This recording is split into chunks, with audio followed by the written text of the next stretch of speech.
carriage roof slopes sharply from the ridge, black with years of soot and engine grease.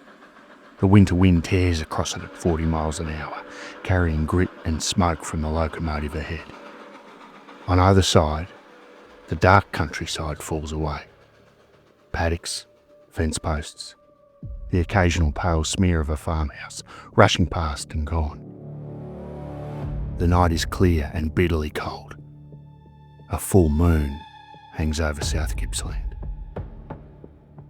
A man lays face down on this slope. His hands are in the pockets of his gabardine overcoat. His head lower than his feet. There's a narrow ridge of metal at the roof's edge, and that's the only thing stopping him from sliding into the dark gap ahead. He's not moving. His fingers are black with the same soot that covers the roof around him. The palms of his hands have left faint impressions in the grime. The marks of a man who crawled, who was on his hands and knees up here in the dark and in the wind and the cold, while the train thundered through the Strzelecki ranges below him. The train begins to slow. A yellow light sweeps across the carriage roof as the locomotive approaches the signal box at Korumburra station.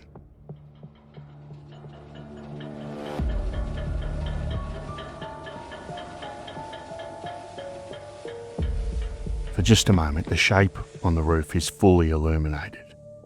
From below, from the tender, a fireman named Frederick Mills has climbed up the coal pile. He's been watching that shape since Nyora. He's been telling himself it's a bag, a piece of canvas, something fallen from a platform, that his eyes must be deceiving him. But in the light of the signal box, Frederick Mills sees a man's boot. He sees a hand. He stares for a long moment at the carriage roof, and the train comes to a stop.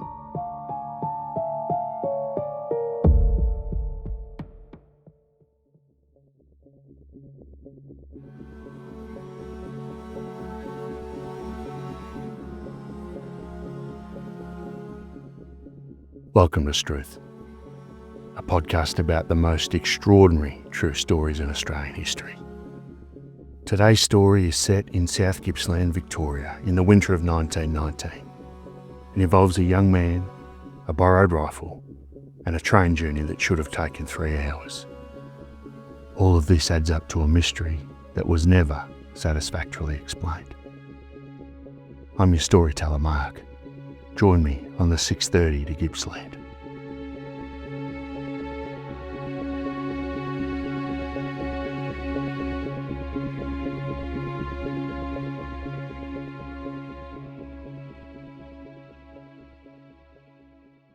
Alexander Gordon Eastman is 21 years old. He works as a butcher in Prahran, an inner suburb of Melbourne, and lives with his family.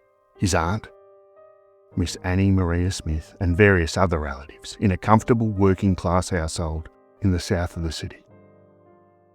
He is, by every account that will later be given of him, an ordinary young man. Decent, hard-working, well-liked. His brother Herman will later describe him as a man who drank little. On the evening of Saturday, the 7th of June 1919, Alexander Eastman is preparing for a weekend in the country. He's borrowed a rifle from Herman, the kind of thing you bring for a country visit. Plenty of rabbits, open paddocks. He's packed a Gladstone bag, and he and his aunt, Miss Smith, are travelling to Korumburra, a farming town about 70 kilometres southeast of Melbourne, to visit another aunt, Mrs. Elizabeth Thompson. It's a perfectly ordinary plan. A borrowed rifle, an overnight bag, and a train heading south. They leave from Hawkesburn station, and at Caulfield they change onto the South Gippsland branch line, the 6:30 p.m. service that will carry them through the outer suburbs and then out into the open country south of Dandenong, through the flat reclaimed swampland of the Korumburra Basin, and into the forested hills of South Gippsland and beyond. Long-time listeners to the show will remember a particular piece of swamp in South Gippsland that we visited in the very first episode of the show, on the trail of a very different mystery. But back to the story. The train's warm enough. Miss Smith will later say that Alexander seemed perfectly well. They had dined before leaving. At Dandenong, however, something changes.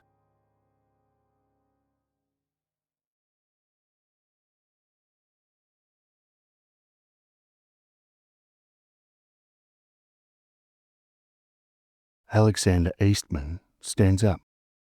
He tells his aunt that a friend of his is on the train, a man named Morrison, and that he'd like to go and have a chat with him.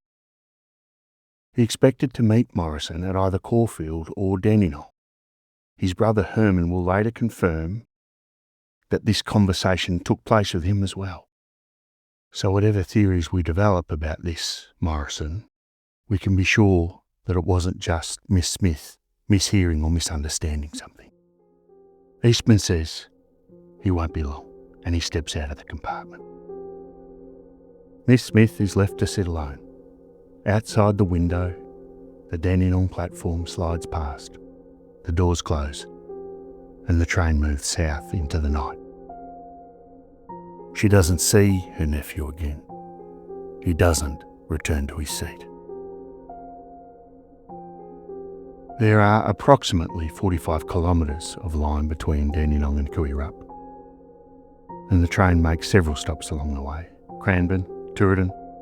It takes perhaps an hour, and then the line curves slightly north and the train pulls into Korumburra station. Miss Smith gathers her things. She looks for her nephew. She checks the compartments near her own. She walks toward the smoking carriage, which is where a young man might linger for conversation. But Alexander Eastman, as far as she can tell, is no longer on this train. She stands on the platform at Korumburra in the cold dark of a June evening. Her ticket is in her nephew's pocket. They both are. He'd been carrying them. A railway official helps her sort that out. It's no big problem. And she's not unduly alarmed at this point. He must have missed the connection at Dandenong. He'll be on the next train. So she makes her way to Mrs. Thompson's house. She'll wait for him there. But she's still waiting when the telegram arrives.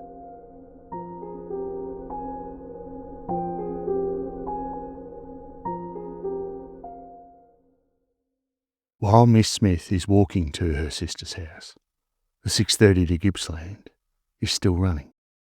After Korumburra, the line lifts into the Strzelecki Ranges. The landscape becomes steep and forested, a different country entirely from the swamp and farmland behind. The train climbs through Lang Lang, Nyora, Lock. By the time it reaches Nyora, something important has already happened. The van, a goods carriage that had been coupled between the locomotive tender and the passenger carriages, has been detached. Whatever gap existed between the tender and the first passenger carriage is now one step closer. The fireman that we met in the opener, Frederick Mills, is working hard in the tender. At some point during the later stages of the journey, he climbs the coal pile in the bright moonlight, and he can see the carriage roof behind him. He notices something. He's not certain at first what he's looking at, and he watches it. As the train approaches Korumburra and slows for its final approach to the station, the light from the signal box sweeps across the carriage roof. Frederick Mills sees clearly what's on it. The train comes to a stop at Korumburra at approximately 10 o'clock in the evening. Constable C.G. Marchese of the Korumburra Police attends the station. The body is lifted carefully from the carriage roof and it's carried into the railway station waiting room. When found, the body is face down. The head nearly 2 feet below the level of the feet. The hands are in the pockets of the gabardine coat. Every passenger on the train is questioned. Every passenger is asked to view the body in the hopes of an identification. One man, a sawmiller named Thomas Marchbank, travelling from Ruby, identifies the body. Sort of. He's seen the man before. After the train left Dandenong, Marchbank went to a first-class compartment to retrieve his bag. There was one other person in the compartment. Marchbank spoke to him. The man seemed Marchbank will later say, a bit confused. He didn't answer. Marchbank didn't think much of it at the time and moved on. That man, of course, was Alexander Eastman, a second-class ticket holder, alone in a first-class compartment, confused and non-responsive, less than an hour before his body was found on the roof of the train.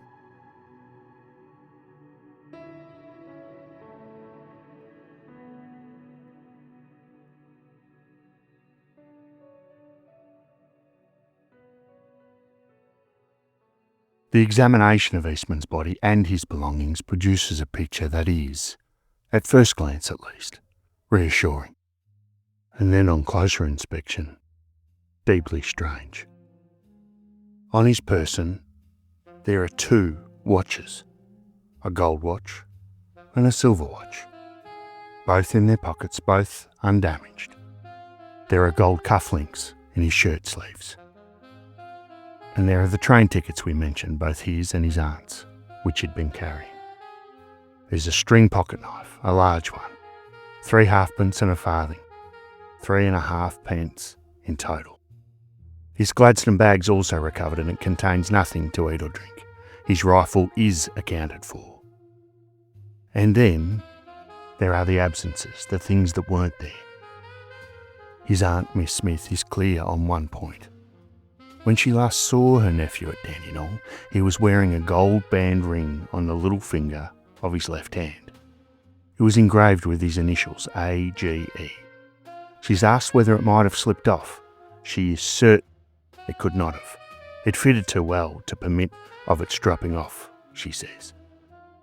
That ring is not on his finger, it's not in his pockets, and it's not anywhere noticeable on the train. And then there's the money that wasn't there. His aunt, Lavinia Smith, a different aunt who also knew him, will later testify that she was sure Alex had a few pounds with him. Part of his wages, she believes, and perhaps even more. He had recently sold a saddle for £4.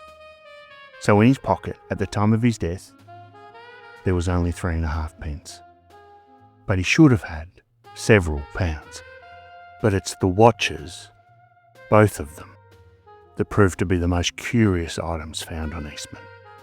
1 gold, 1 silver, both stopped, both showing exactly the same time, 10 minutes past 7, which leads you to believe that something physical, violent, happened at 10 minutes past 7. By 7 o'clock, Eastman would have been approaching or passing through the outer suburbs south of Caulfield, heading toward Dandenong. By 10 past 7, barely 40 minutes into the journey, something happened to Alexander Eastman, something that stopped both of his watches at exactly the same moment. The other curious aspect, of course, is that no one ever explained why the man was carrying 2 watches in the first place. No one at the inquest raised it as a matter of requiring resolution. The watches are simply noted in the record and not returned to at all. Their time of stopping not seen as important.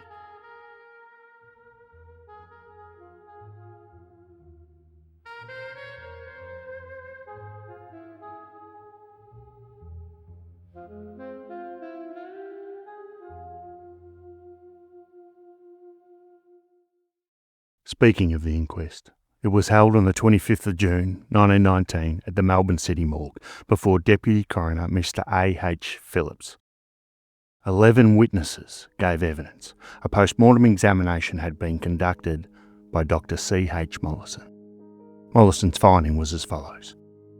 Alexander Eastman died of suffocation caused by the regurgitation of food into the air passages. In plain terms, he choked. The suffocation, Mollison confirms, could not have been caused by fumes from the engine.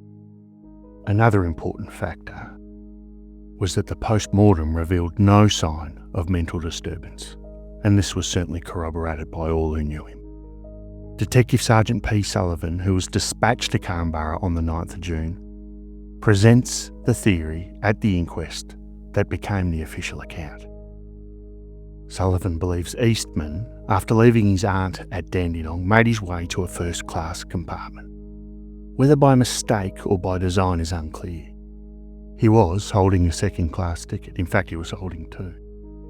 When he encountered Marchbank, Sullivan theorises that Eastman panicked, perhaps mistaking the sawmiller for a railway official who might challenge his ticket, perhaps simply overwhelmed by the wrong compartment situation. So he tried to get back, perhaps in a bit of panic, and he found the corridor door connecting to the second-class section locked. The assistant guard, Frederick Girdleston, confirms he personally locked that sliding door before the train reached Dandenong. Sullivan believes Eastman, unable or unwilling to unlock the door and fearing a ticket inspector, instead climbed onto the roof. He would have used the steps at the end of the carriage van to do this. They were accessible. They were also manageable for a fit young man, even on a moving train, if the young man in question was frightened enough and not thinking clearly. And we do have Marchbank's statement that Eastman did, for whatever reason, seem quite rattled, unable to even carry out a simple conversation. Another important piece of information brought up at the inquest came from a railway ganger named William Reid, and he provided this crucial detail. Between Dandenong and Korumburra, the line passes beneath a low overhead bridge, approximately 300 yards past Clyde Station. Reid had measured it. A man seated upright on the carriage roof would certainly have had his hat knocked off. In fact, Reid stated that if he was sitting up as the bridge was reached, it's quite possible he would be struck and forced to lower his body suddenly. Guard Charles James added that it would be impossible to see that bridge approaching on a dark night. The reason that Reid was involved in the inquest at all is that he indeed found Eastman's hat near that bridge at Clyde. The post-mortem showed that Eastman had a small gash on his chin when he was found, and that's consistent with striking a bridge while flattening himself the best he could against the roof. So the abbreviated version of Sullivan's theory: Eastman climbs to the roof in a panic. He encounters the bridge, takes a blow to the chin, and flattens himself. The mild concussion, the cold, the terror, all combined with the earlier dinner, cause him to vomit. As he's laying face down on a sloping roof and unable to right himself, he aspirates, and he's dead before the train reaches Nyora. The coroner, Mr. Phillips, considers all of this. He calls the case most extraordinary, and his formal finding reads: on the night of June 7 at Korumburra railway station, Alexander Eastman was found dead on the roof of a railway carriage, having died by suffocation. There is no evidence to show how he got there, but I am of the opinion that it was by his own act. He describes Eastman as a decent, hard-working young fellow, and he states that foul play was clearly proved not to have occurred. Case closed. But is it? Over 100 years later, let's look honestly at what the evidence supports and what it doesn't.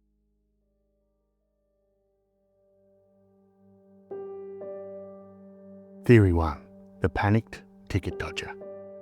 Sullivan's reconstruction is the most complete, the most evidentially grounded, and, of course, is the official account.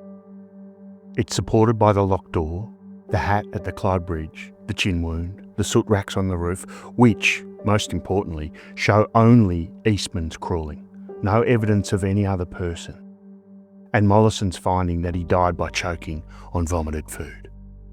These are not small things, they form a coherent chain.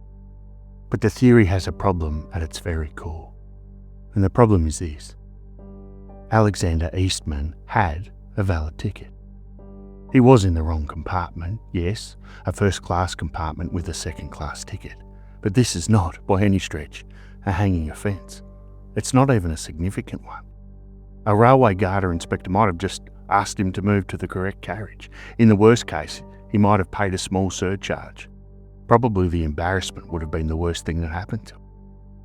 But he would not have been thrown from the train. He certainly wouldn't have been arrested. He would not have faced anything more serious than a mild inconvenience. And so for Sullivan's theory to hold, We must believe that Alexander Eastman, a 21-year-old butcher from Prahran, a decent, hard-working young fellow who drank little, was so terrified of a ticket discrepancy that he climbed onto the roof of a moving train in freezing winter conditions rather than simply explain himself.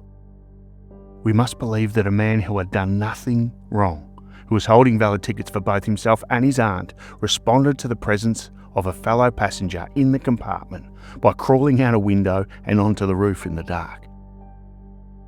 Most extraordinary indeed. Additionally, the component of the testimony given by the assistant guard Frederick Girdleston stated that the door between the compartments was indeed locked.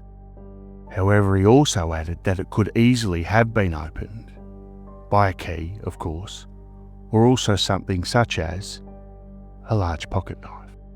A large pocket knife, as we know, was found on Eastman's body, and surely this would be a less extreme option for Eastman, a man who spent his days using knives. The coroner's own language too is telling. He doesn't say he is satisfied Eastman got there by his own act. He says it's his opinion. In a legal setting, from a man of the law, that distinction is not accidental. Theory 2. Foul play. The ring. Miss Smith is unequivocal. It fitted too well to fall off. It was engraved with his initials and it was gone. And the money. A man expected to be carrying several pounds in wages plus the proceeds of a saddle sale was found with 3.5 pence. But against this theory, both gold and silver watches were left, as we know, untouched. Gold cufflinks were still in his shirt sleeves, also undisturbed. And again, it's important to note there were no drag marks on the soot-covered roof, only Eastman's own crawling tracks. No signs of a struggle on the body beyond the chin gash. No witness reports of any disturbance on the train that would suggest a robbery took place.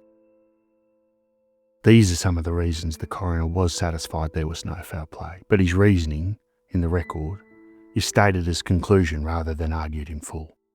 The missing ring is noted, and the missing money is noted, and neither is resolved. A man who robs a body on the roof of a moving train and takes the ring and cash but leaves watches and cufflinks is a strange kind of robber. But then, a man who climbs to the roof of a moving train rather than to explain a ticket discrepancy is an even stranger kind of traveller. Strangeness in this case does not belong to only one theory. Theory 3. The bridge. The hat at Clyde, the chin wound, Ridd's testimony that the bridge would knock off a seated man's hat. This is well supported, and almost certainly part of what happened to Eastman on the roof. The question is whether the bridge strike is the cause of his death, or a consequence of him already being on the roof for other reasons. Sullivan's reconstruction treats it as the latter, a component of a larger sequence. If Eastman was already feeling a bit sick, already confused, the bridge strike could have been the event that completed a crisis already well underway. The investigators noted that a direct strike severe enough to kill would likely have thrown Eastman from the roof entirely. And yet he was, as we know, found on the train. So the bridge theory on its own explains the hat and the chin, but not necessarily the death.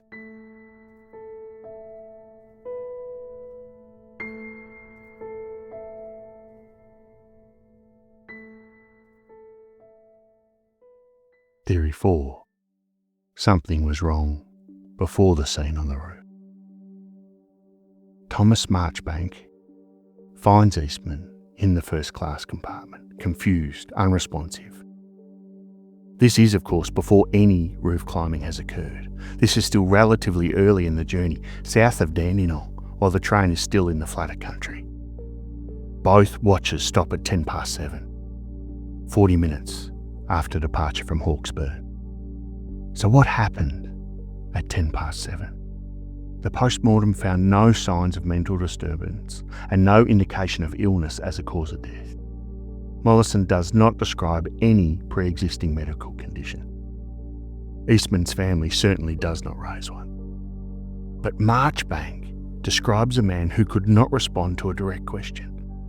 Not a man making a calculated decision to pretend he wasn't there, but a man who seemed, to a stranger's eye, completely absent, had those faraway eyes. Whether a medical episode could explain the confusion, the watches, and the bizarre subsequent behaviour is a question the inquest did not pursue. It's not a question that the evidence answers. And in amongst all of these theories, there is Morrison. Eastman told his aunt he was going to find a friend named Morrison, who he expected to be on the train. His brother Herman confirmed that Eastman had also mentioned the expectation of a meeting with Morrison to him. But Morrison, ladies and gentlemen, is never found. He's never identified. He's never traced. No one comes forward. No one in any of the inquest testimony says, "I'm Morrison," or "I know who Morrison is," or "I saw Eastman with Morrison." The mysterious friend who prompted Eastman to leave his aunt's compartment and step into whatever came next simply does not appear anywhere in the official record. This could mean that Morrison was not on the train, that Eastman was mistaken, or that Morrison missed it and Eastman was simply wandering the carriages when he ended up in the wrong compartment. It could mean that Morrison was on the train, had the conversation, and subsequently had very good reason not to come forward. It's not possible to know which of these is true. It's not possible to know whether Morrison matters at all. This could be just a really bizarre coincidence in a really bizarre case. And he sits at the edge of this case, like a figure glimpsed through steam on a dark train platform. He's there long enough to register, but gone before you can be certain.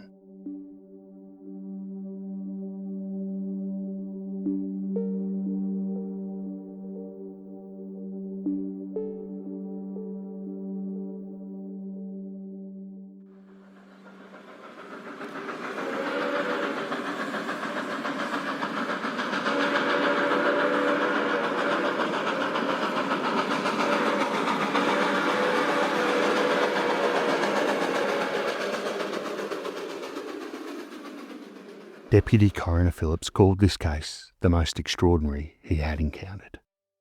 He was careful in his formal finding to separate what the evidence proved from what he merely believed to be true. The evidence told him how Eastman died.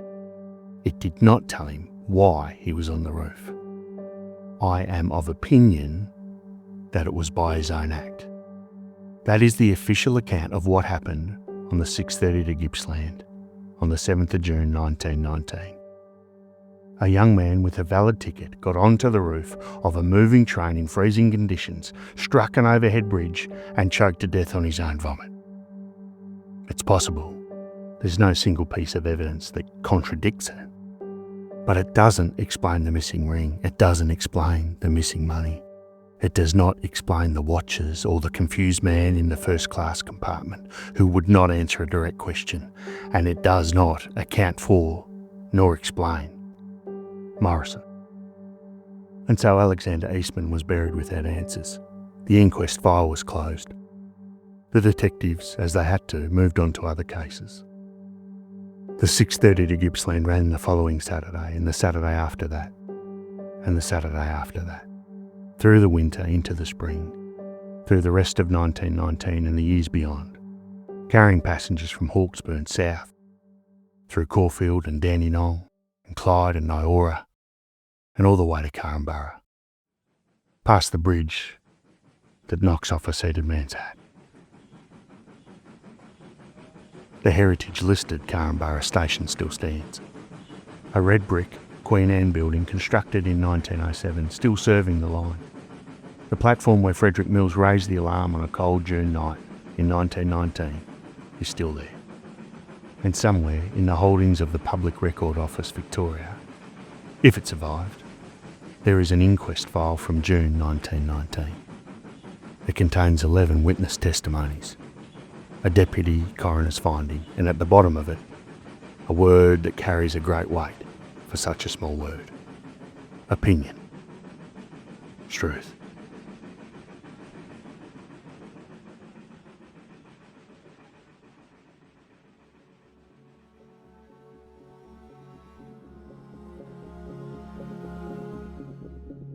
Thanks again for listening. Struth is an independent podcast produced right here in Tasmania in my shed. Hopefully you can't hear too much of the rain that's falling on the roof as I record this one.